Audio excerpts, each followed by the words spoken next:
এটা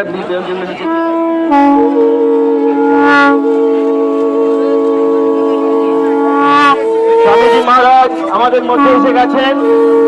স্বামী সদীপ্তানন্দজি মহারাজ আমাদের মধ্যে চলে এসেছেন। আর কিছুক্ষণের মধ্যে আমাদের এই প্রতিবাদ যাত্রা শুরু হবে। সেই জন্য সমস্ত ভক্তদেরকে অনুরোধ করছি যে আপনারা পেছনে দুটো লাইনে দাঁড়িয়ে যান।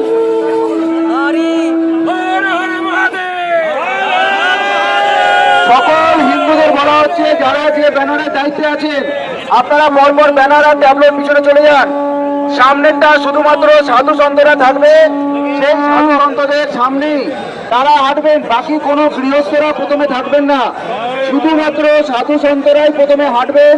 কার্তিক মহারাজ আছেন, নির্গুণানন্দ স্বামীজি আছেন, তারাই প্রথমে ব্যানারে হাঁটবে, তারপরে পিছনে ব্যানার চলতে থাকবে, সেইভাবে চালাবেন।